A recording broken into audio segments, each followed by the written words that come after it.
Llevaba tiempo sin subir un vídeo y vuelvo esta vez para hablar de un tema lúgubre, oscuro, de los que me gustan a mí que seguramente a YouTube no le guste demasiado, el robo de fiambre. A lo mejor la primera imagen que viene a la mente es esta. Pero me refiero más a algo así. Hace un tiempo descubrí la historia de los resurreccionistas, personas sobre las cuales iba a tratar exclusivamente este vídeo. Suena a chamán de Age of Empires, pero no eran alquimistas o magos que intentaran resucitar a la gente a la que ya le había llegado la hora, nada que ver. Eran ladrones profesionales de cuerpos en un cementerio, un negocio que tuvo muy buena salida entre los siglos XVII al XIX en Gran Bretaña. Pero a medida que busqué en el pasado, otros ejemplos de esta poco honrosa práctica salieron a flote. Y lo más perturbador aún es que llegan hasta nuestros días. Como hay que comenzar por algún lado, seguiré el mismo patrón al que casualmente llegué. Para comprender cómo existió un oficio como el del ladrón de cuerpos, hay que revisar, brevemente, lo juro, no empieces a pasar el vídeo, la historia de la anatomía, ya que sin una no podría haber existido la otra. Los primeros registros sobre anatomía llegan desde el siglo III a.C., en Alejandría. Los descubrimientos de esta época fueron muy importantes, y se deben a Herófilo y Erasístrato, dos griegos a los que les entró la curiosidad por saber qué había dentro de un cuerpo, y actuaron en consecuencia. Este uso del cuerpo tras la vida no tardó en ser mal visto por las autoridades religiosas y civiles que regían el mundo durante esa época, y las disecciones quedaron reducidas solo a animales como monos y cerdos. Las aplicaciones científicas sobre el cuerpo humano estaban mal vistas, pero con el transcurrir de los siglos había algo que no cambiaba. Las guerras dejaban incontables cuerpos que debían ser repatriados, por lo que hubo que desarrollar las labores de mantenimiento de los restos que quedaban. Para viajes cortos con el embalsamiento era suficiente, pero en otro tipo de conflictos, como las cruzadas, esa técnica se quedaba corta, por lo que se inventaron una con un nombre muy sutil: hervir los huesos. Los cuerpos se metían en una marmita y venga, que se cocine. Luego se lavaban los huesos con vino y se perfumaban con especias y se mandaban de vuelta a casa. Al cristianismo de entonces aquello no le gustaba nada y se llegó a hacer una bula papal para prohibir que se continuase con esa práctica. Pero ya que la intervención del cuerpo existía, poco a poco los avances culturales llevaron a algunos a hacerse preguntas sobre el porqué de las enfermedades y sobre todo del porqué de la muerte. Entre el fallecimiento de personas importantes y algunas plagas, estas preguntas iban a intentar ser resueltas. Mondino de Lucci fue un médico y anatomista que, al contar con el beneplácito de las autoridades, pudo acceder a cuerpos humanos a los que poder diseccionar. De su mano nació Anatomia Corporis Humani, de 1316, el primer texto anatómico moderno en el que se describía la disección de un cuerpo durante 3 días. Este texto fue la referencia en el mundo médico durante muchos años. Uno de los que sin duda lo leyó, dado su gran interés en la materia, fue Leonardo da Vinci. Durante el Renacimiento se consideraba que para llegar a ser un gran artista se debía conocer la proporción y su forma, y para ello había que entender el cuerpo humano. De hecho, existe una serie de grabados anatómicos que le pertenecen y que iban a formar un manuscrito anatómico del cual se guardan 150 páginas. Poco después llega Andreas Vesalius, un médico nacido en Flandes, que contaba con el favor de un juez que le hacía llegar los cuerpos de los reos ajusticiados para que pudiese estudiarlos por dentro. Su obra Humanis Corporis Fabrica fue muy importante y destacó tanto por su belleza como por lo que ahí se mostraba. Una serie de dibujos anatómicos muy detallados que restauraron los antiguos errores de sus predecesores. Vesalius viajó durante 10 años con la corte de Carlos V y fue condenado por la Inquisición, aunque su pena capital fue conmutada por un viaje a Jerusalén.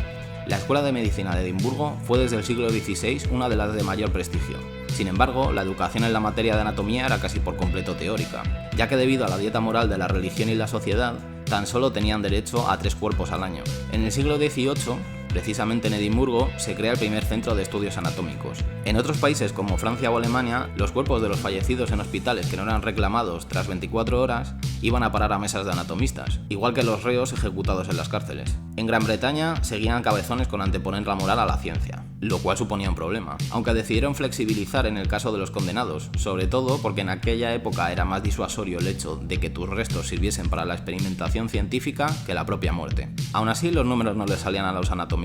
Pero a grandes males, grandes remedios. ¿Que faltan cuerpos que diseccionar? Pues en el cementerio hay mucha materia prima. Así pues, los anatomistas, aun a riesgo de perder su estatus dentro de la comunidad científica del momento, recurrieron a los bajos fondos para llevar a cabo esta rara asociación. Como el negocio parecía rentable, los desenterradores se agrupaban en bandas que se encargaban de formar relaciones con enterradores que les facilitaban el trabajo, y al mismo tiempo de proteger el territorio que cada una consideraba propio. Esta relación científico-delictiva tenía sus propias normas. Los cuerpos de los hombres valían más que el de las mujeres, ya que los músculos resistían mejor los experimentos. También importaba el Estado. Un cuerpo que ya había comenzado el proceso de putrefacción valía mucho menos. Por lo tanto, los cuerpos masculinos y recientes podían tener un precio de entre 7 a 10 libras.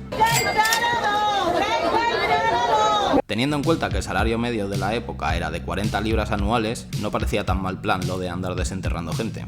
Además, si la policía pillaba a un resurreccionista, el anatomista se debía hacer cargo monetariamente de su familia hasta que éste saliese de la cárcel. De no hacerlo, sus compañeros se encargaban del ajuste de cuentas, que en ocasiones se basaba en dejar cuerpos tirados junto al lugar de trabajo del anatomista, para dejar a los profesionales de la salud marcados de por vida. Una vez que la profesión ya estaba establecida, como en todo oficio, no faltó quien quisiera saltarse la norma.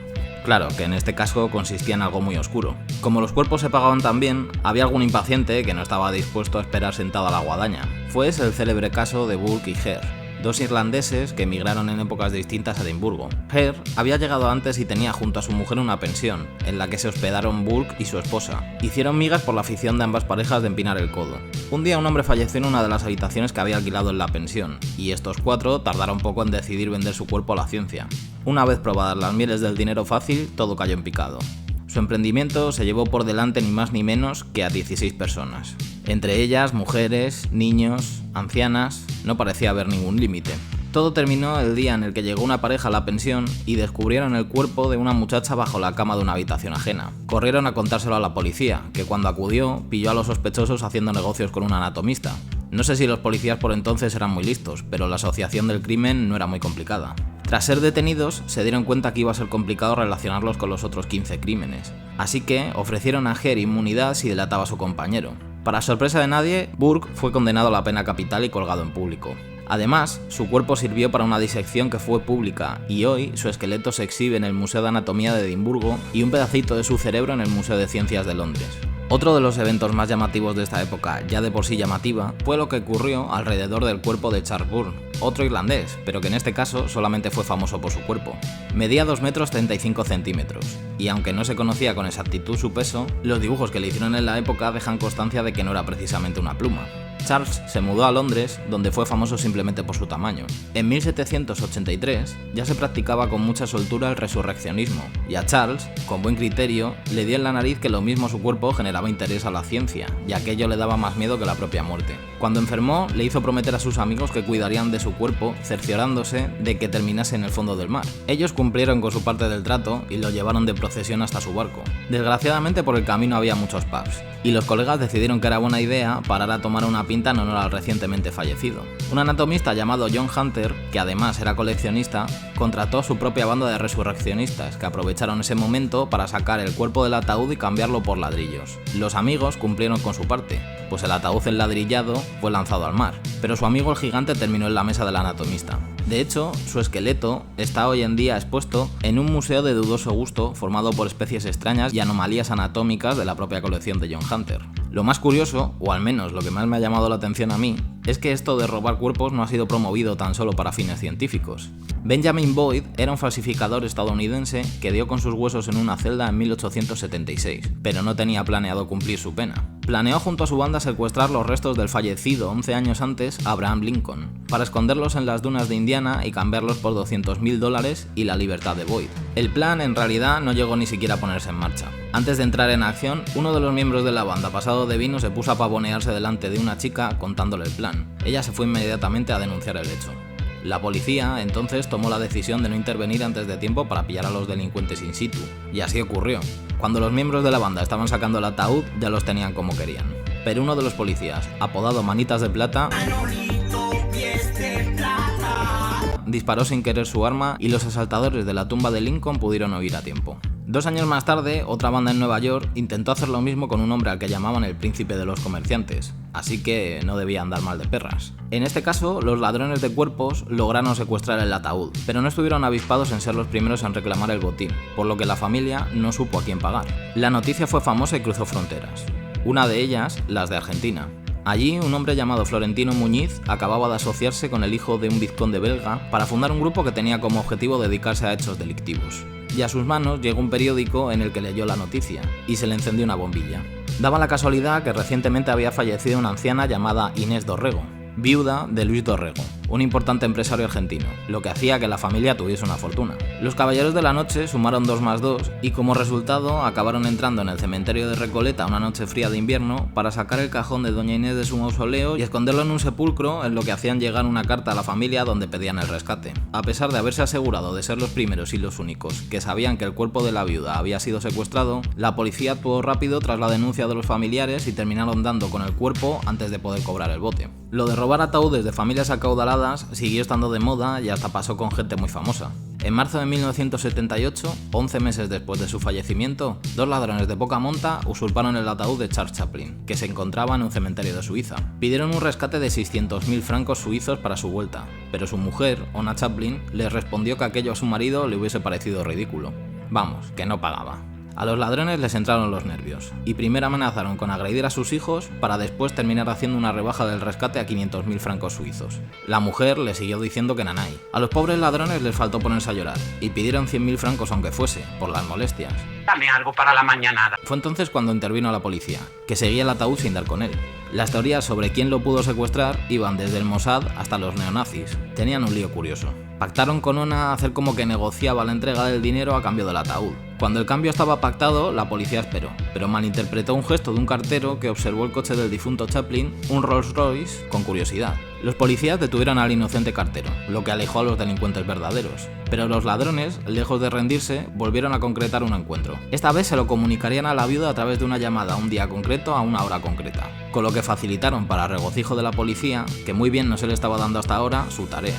Solo tuvieron que poner vigilancia en las cabinas telefónicas de la zona, que no eran muchas. Los ladrones resultaron ser 2 mecánicos inexpertos en el arte de lo ilegal y dijeron inmediatamente el paradero del ataúd del cómico. En Españita también tenemos nuestro caso particular, y este da un poco más de reparo, porque sucedió en 2024. Ocurrió en Valencia, donde detuvieron a los dueños y a 2 empleados de una funeraria que falsificaba documentos para poder llevarse cuerpos de hospitales y residencias, y sin permiso de las familias en el caso de que las hubiese, entregarlos a universidades para su estudio anatómico. Cobraban 1.200 euros por cada uno de ellos, y no contentos con eso, cobraban por su retirada una vez utilizados y su posterior cremación. La cremación también era falsa.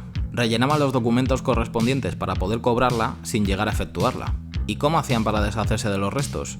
Resulta que para eliminar todo resto físico de los cuerpos, los desmembraban y los repartían en los féretros de otros difuntos que iban a ser incinerados.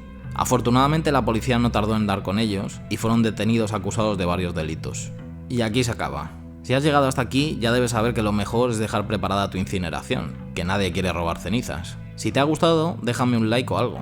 Comenta si te ves sobrado de fuerzas y compártelo si no eres un solitario amargado. Y si no... ¡Vaya usted a la mierda! ¡A la mierda! Delante de todo el mundo.